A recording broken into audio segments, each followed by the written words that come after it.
Hello and welcome to another episode of Mortgage Video Mastermind, where we bring you professionals who share insight into the latest trends, tips, industry, technology, and services to help you create more videos to use in your mortgage business.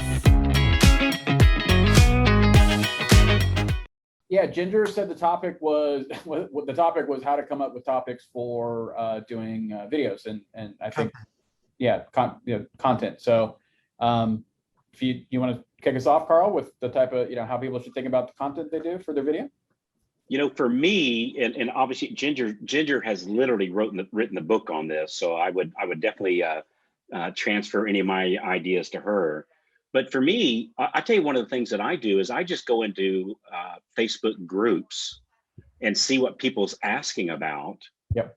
And seeing what they're commenting on, and I'll see a question, I'll see the most comments on it, and I go, okay, well, that must be what people want to talk about. So then that's what I do. That's the content that I pick my videos. So, but again, I'm sure Ginger has a much perhaps a better way of doing that, or certainly a different way of doing it. But that's what I've always done. It's that old saying. What kind of groups are those, Carl? Where are you finding those groups, like consumer? Well, so it depends on who I want to talk to. Like for me, the trick of the trade has always been enter that conversation that's already in their mind, right? So instead of trying to start a new conversation, what's that conversation in their mind? So for me, I would go into some of the more famous Facebook groups of real estate, like if that's the topic that I'm talking about. And if I want to talk to realtors, then I'd go to, the realtor.com Facebook page, per se, and look to see what are the other realtors talking about. If I want to talk to consumers, I would just go, into like the Dave Ramsey type group pages where they're talking about real estate, and just see what's everybody talking about, what's their questions. And, so I'll let somebody else do my homework for me, and then I'll just enter into that conversation that they're already having. For mortgage professionals, Ramsey's page is a really good page to talk about what not to do. Yeah. So I was not condoning anybody's any content. But that's a really good point, because sometimes you have these financial gurus that are out there giving advice that you may have a different opinion, and it's okay to take their opinion and say, listen, this is a good opinion, and I have a different opinion. Here's how I look at it. And so you're kind of, they call it poking the giant in the eye. It's like it's the David and Goliath approach to content marketing, is you kind of hijack somebody who's really famous's conversation. Gary Vee does a good job of this. He did it in the very beginning. But that's also a really good strategy. If you can back it up, and if you if you got the nerve to do that, it takes a thick skin, and you're gonna be pretty good to do that. Yeah, absolutely. So I guess I don't think for me, at least my style, nothing wrong with doing it a different way, but my style wouldn't be to say, well, I know Dave Ramsey is saying this, but let me tell you where he's wrong. Like I would say something like, some people might say, or some people might think this, but what I have found is this other direction. And so it's the old feel, felt, found. I know some people feel this way, and I felt like that. I used to think that same thing, but then I found out and insert new direction of the conversation. But even though I have to tell you, I call it the us versus them conversation, where you actually like call somebody out per se. I don't think there's anything wrong with doing that, and it's very effective. It's just not my personal style of doing things. And I think it's also important to differentiate between a thumb-stopping headline and your content. So Dave Ramsey is wrong will stop your thumb and make people read it. And then you can say, Dave Ramsey is a very well-respected person. He has this opinion. It's based off of this. Here's my experience. However, he's totally screwed up. No, because that's the great thing about all of this. And that's kind of what my point was. One of the things I wanted to introduce is that, when you're planning your content, when you're doing content, the first thing you need to try to identify is, who do you want to attract? because the content you create is the customer that you will attract. And I've learned that both the good way and the bad way. You know, the low hanging fruit for mortgage people is down payment assistance, but you start creating a bunch of down payment assistance content, you'll get a lot of traffic, and you also get a lot of people that might need more help than you have the bandwidth to be able to handle in a high volume.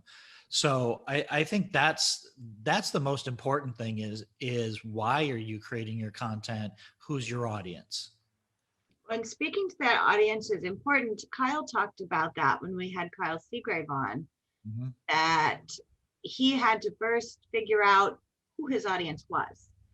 And so really speaking to that ties in with what you come up with your content. The other thing, I think just talking to other people, you know, being able to do some groups. I mean, Jason, you talked about you were putting together a group and just each week coming up with a different idea to be able to do a video, you know, creating group calls. It's like, you know, I have a group that we do a call with, and we did one on Tuesday, and they came up with just a whole list. It's like, okay, you guys, I want you to just come up with topics. That's it. I don't want you to worry about the content.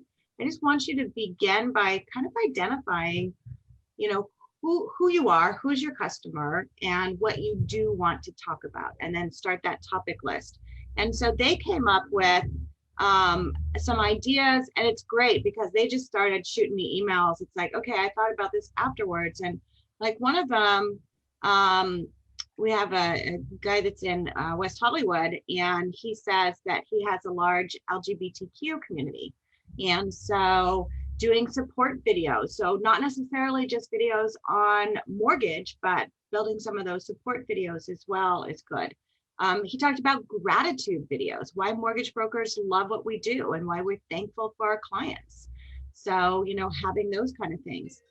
I do a lot, obviously, in loan process videos and loan preparation process, which, by the way, Scott, the tips you gave me for was it the DTAC, the D system that you gave me yesterday? What is Descript?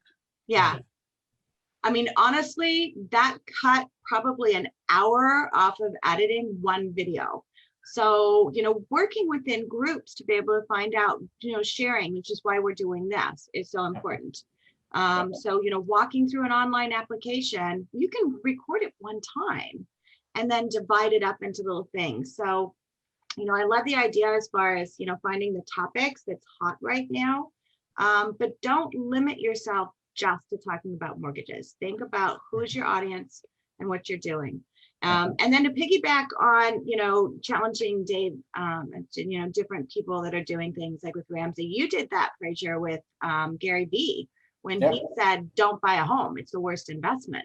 And I remember us talking about that because I think it was right after we got back from speaking at Gary. It was like a month after. And it's like, dude, you just held the Agent 2021 with all real estate agents. You brought in mortgage brokers, and now you're telling everyone don't invest in real estate.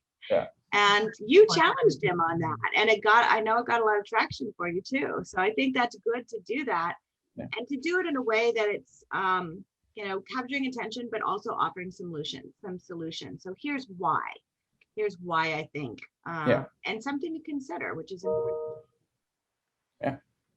No, and that's to, you know, to Scott's point, you know, you find, and Carl's, about finding something that people are talking about already. And that, when he made that comment, that was everywhere, it was in every Facebook group, everyone, real estate and mortgage, everyone was talking about it.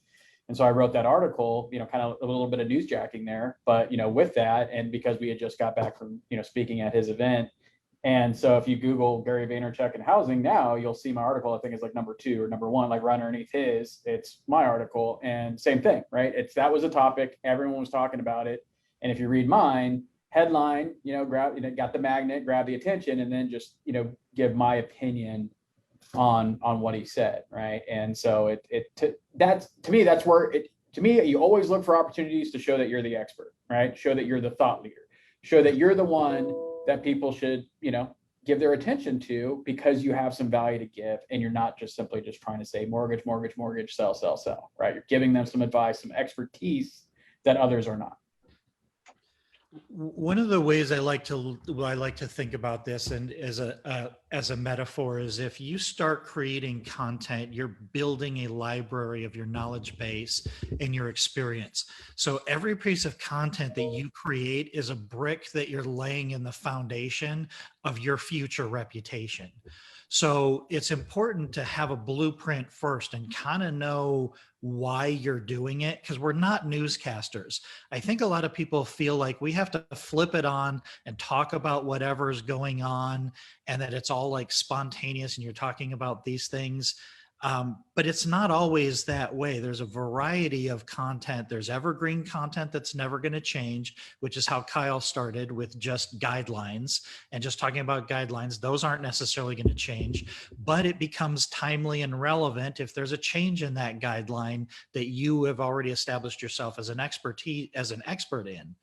But then what is your business model? Do you have a demographic, or do you have a program niche? Or do you focus only on USDA? Do you focus only on a certain city? Do you focus only on veterans?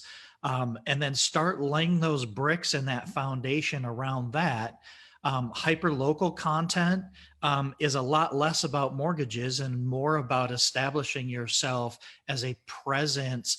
I call it mayorism. It is basically being the digital mayor of your community, because you're unavoidable if anybody searches for any topic in that community.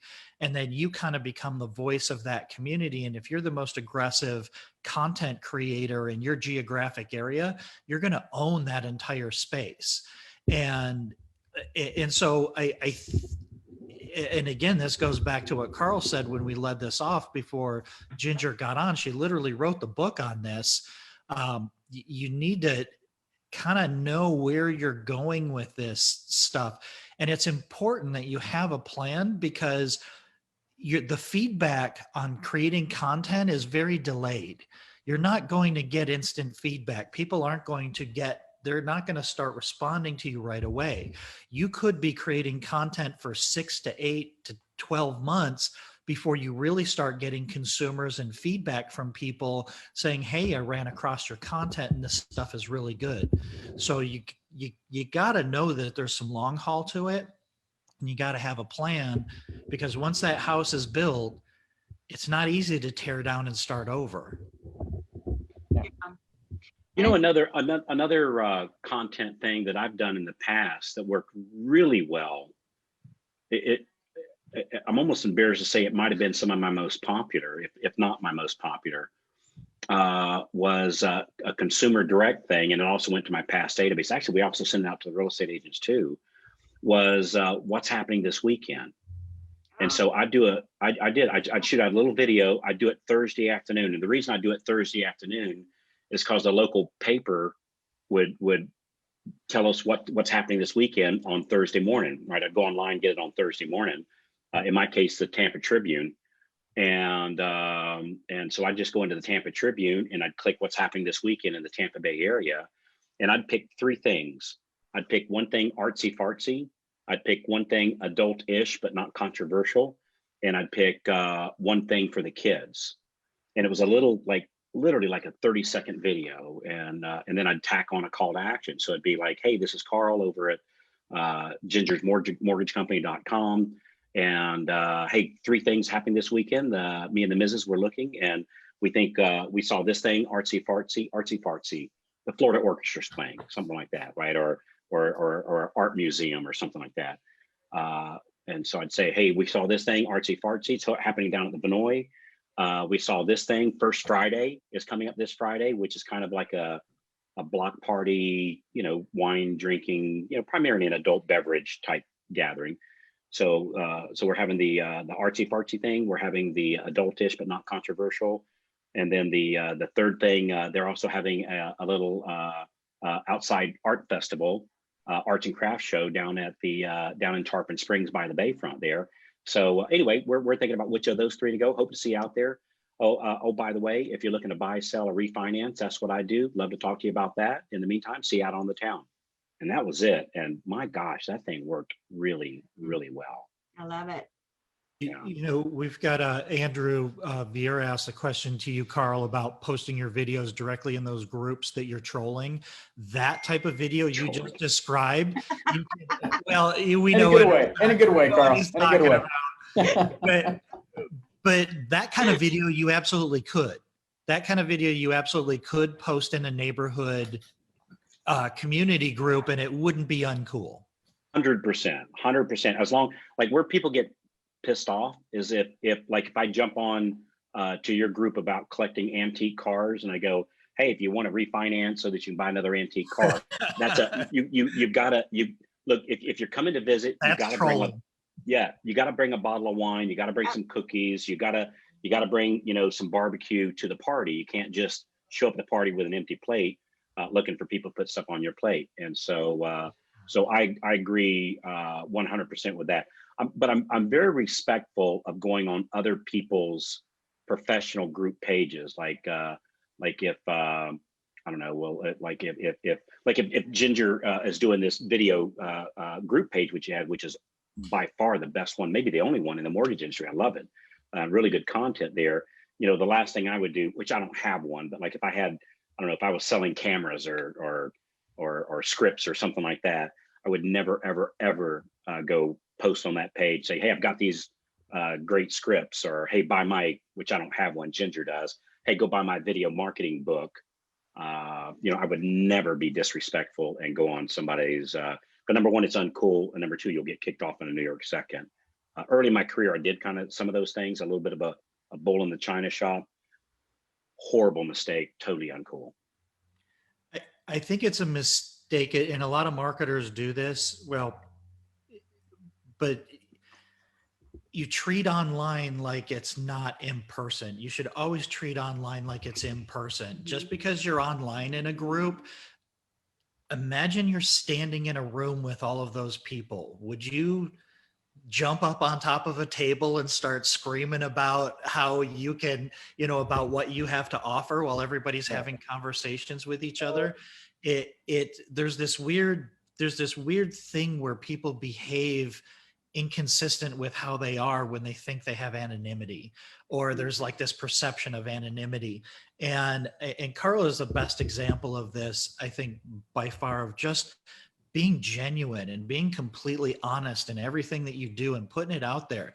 You're gonna attract the right people, and you're gonna repel other people that don't like your personality. Who cares? Yeah. That's fine. Yeah. You're not going to get along with everybody, but being the exact same person you are in person as you are online, I think is really important for building long-term consistency in your reputation. And quite frankly, what we're talking about here is creating lead generation, is creating opportunities. And you create opportunities by being consistent. And people say, I've known that guy for a long time. They've always been like that. They can be trusted. Yeah. I equate it to, I always taught my son, it's like there's two ways to give, and this goes in business, this goes in life. And you can give palm up, where, you know, you're expecting somebody to take something and you want something in return, or you can give palm down, where you're truly giving and you're not expecting anything in return. And people see that. So your whole thing about, you know, about the town is giving. You know, if you're making a video that's talking about, you know, VA updates, and you're saying, hey, here's some information, thought it would be important for you to know. We found by creating those kind of videos that a lot of groups will then share those videos on their own. So you can make the choice to say, hey, I just want to let you know there's an update that probably affects your members. I don't know if it would be helpful for them or not, but I made a video. You know, if you'd like to share it out, or even say, hey, if you want to co-brand it, I mean, whatever, I just want to get the information out there. So always give to where you're giving palm down and not palm up. And people see that. They're very recognized. I love your analogy of showing up for the potluck without something, without, you know, bringing an appetizer or a dessert, or always a bottle of wine, make it a good one. And then, you know, that's what it is. And people forget that online. It's the same thing. You need to think about that it is in person, and you are building that relationship that's so important. And that's a great point, Ginger, that you made, and Scott also, is that when doing the videos, like when I do a video, I literally picture a single individual that I'm having that conversation with. Yeah. And this is going to sound crazy, but in my early days, you know, because I had severe and still do camera shyness, right? I think everybody does. That I literally would get a picture of a buddy of mine, and I literally would. This is going to sound so weird, but I literally would tape it underneath the camera lens. I love your And I was talking, and I was talking to that guy. You know, in my case, it was a guy, but I was talking to that dude, Yeah. and doing your videos like you're talking to a person and not broadcasting to an audience. That's a great point. Did you tape a redneck teleprompter under his picture? The redneck teleprompter came later, but I really did. I really did. I love take that picture. So yeah, No, and it took the fear away. You know. Well, you're 100% right. And Kyle brought this up as well. And we have to remember that one individual is consuming this content. So when you're creating that content, you're always creating it for one person, but you're creating it for one single person over and over and over and over and over and over again, hopefully, right? But you're really only talking to one person. And I think, again, sometimes because the medium is different, we feel like we're talking one to many. And so you end up coming across as just broadcasting what you think the masses want to hear. And that's not going to be nearly as effective as what you're talking about, Carl. You absolutely nailed it. Yeah.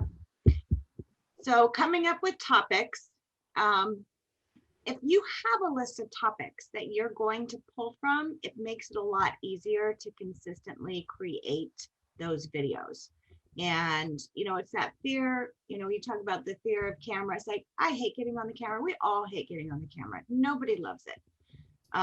But it is necessary. I mean, it's necessary in the world we live in today. And especially, you know, who knows if business is going to go back to where you can meet people in person, not because of the pandemic, but just because we've all adjusted our businesses now, right? So, Frazier hopped off. So it's a matter of, you have to do video. So coming up with that list of topics, just start it, you know, whether I don't know what's that. I got a Rocket Book. I don't know if you guys are using those.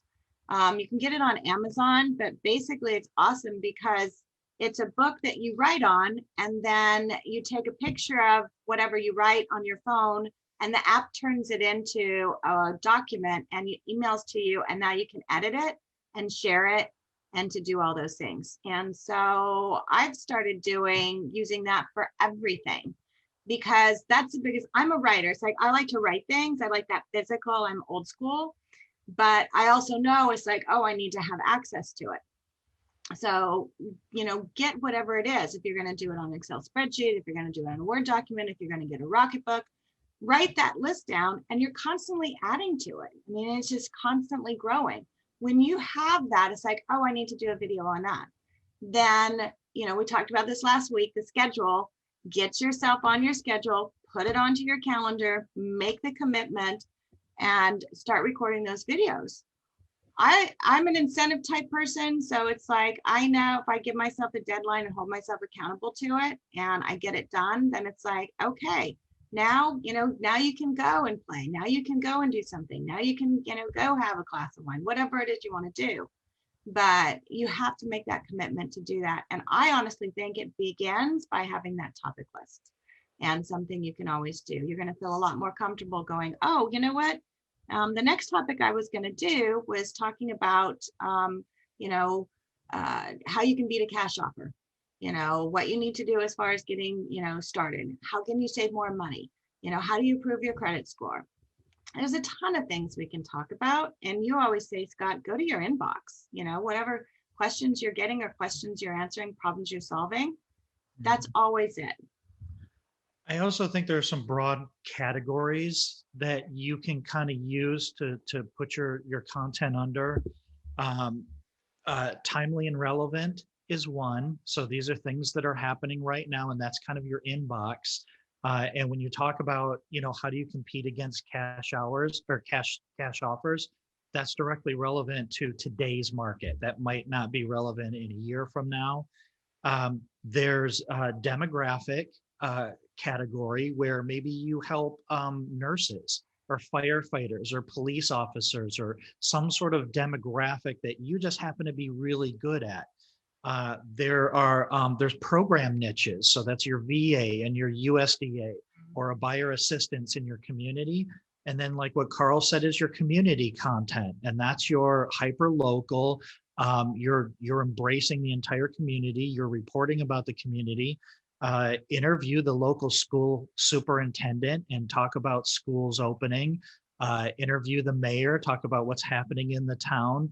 Interview small business owners that maybe don't have the technical chops or the video chops that you have, and help promote their businesses, all within the context of, hey, if you're interested in moving to or moving from this town, I might be able to help you out and make that experience a little bit better for you.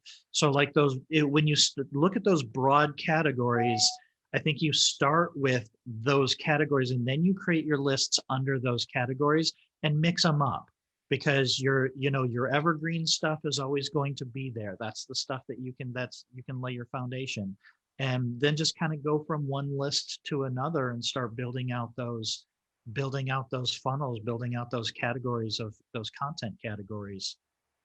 I think that's a good way to approach it. And I think something that definitely needs to be brought up, and I know Ginger's way too humble to bring this up, so I'll bring it up for her. I can tell you right now what I would do if I'm looking at content.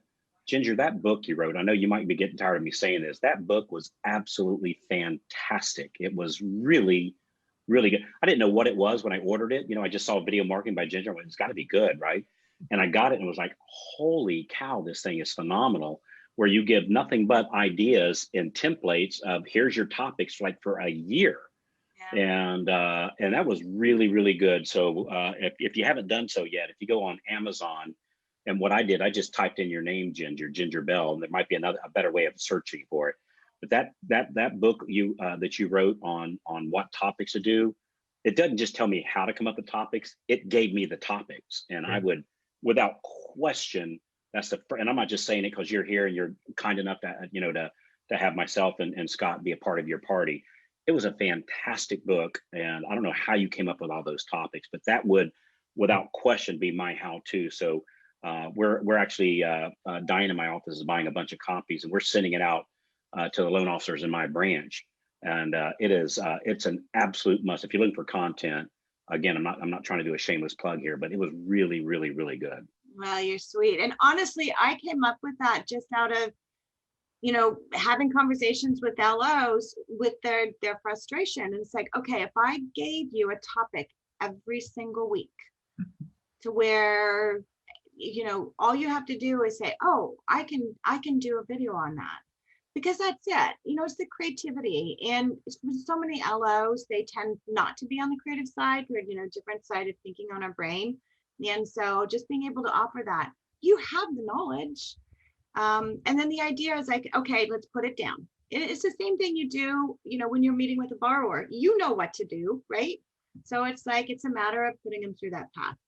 Once you get through a couple of those videos, it becomes so much more easy to do because now you have that template. So trust me, it was like, I was shocked when I put that out there and people were like, this is brilliant. It's like, I don't see it because it's like, it's really just writing it down. I will tell you the reason, and I've had people ask me if we can put it into an ebook so they can type on it. And we may do that for next year because I'm going to write one next year with 52 more ideas. But the idea of actually physically writing helps you to remember. And so there's an activity that happens in your brain when you go through that activity of writing it. And we need to have Renee on here because he'll talk about which cortex it is and all that kind of stuff. But that's the reason why it's so important to have that physical copy to actually write those notes down.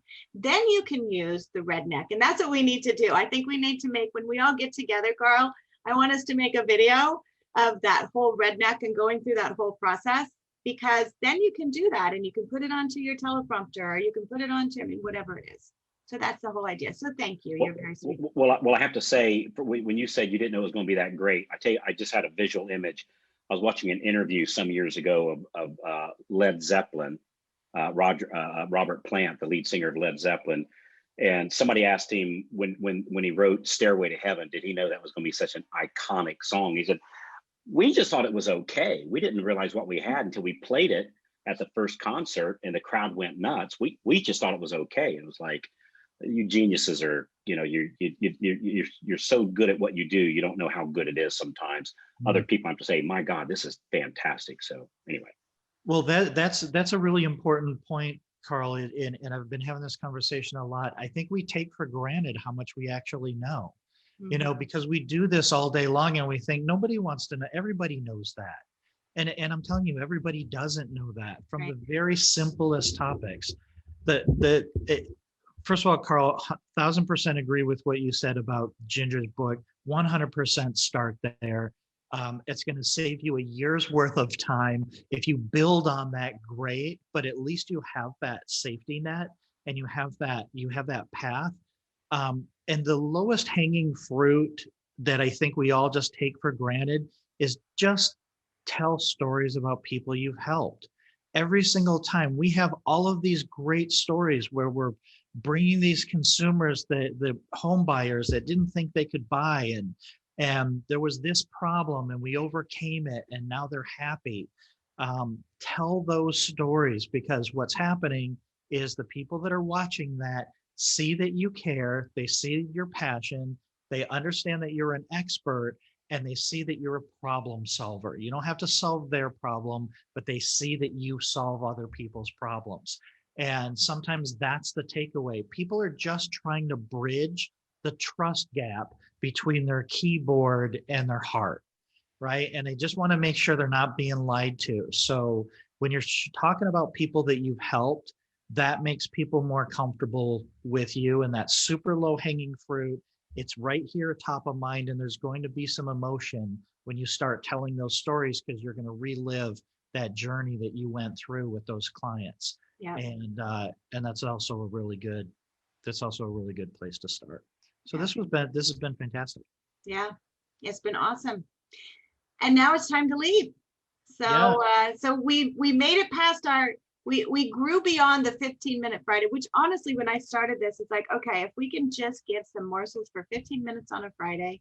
And then I'm so grateful for all of you hopping on. And I know we're going to start. I have some people that I want to get on as guests. We've had some guests. So Carl, thank you so much for joining. Truly appreciate all that you do. You're such a pioneer in the industry, and utmost respect and honor to have you be a part of this. And Scott, you as well. I mean, it's so funny because we've all known each other for many years, but being able to have this collaboration, and that was the whole idea with the group. It's like, let's everybody help each other. Let's figure this out. And so Jason had to jump off. So Jason, we love you too. We will be back here again on Friday. We're going to do it every Friday. We are going to start putting this onto a couple of different platforms once we record. We've been asked to put it onto Mortflix, which is a new streaming service that is like a Netflix for the mortgage industry. And so they asked me if I could put together some content. I said, you know what, we're already doing a great piece on Friday, so let's put it over there. And then Scott, we talked about starting the YouTube channel. So I think we're going to stream onto that. So we're going to switch over to StreamYard. Somebody else can be in charge of it, because clearly streaming is not my forte. So, but a good opportunity to learn, and that's what it's all about. So thank you so much for joining us. For those of you who are watching, thank you so much for tuning in, and now go make a video.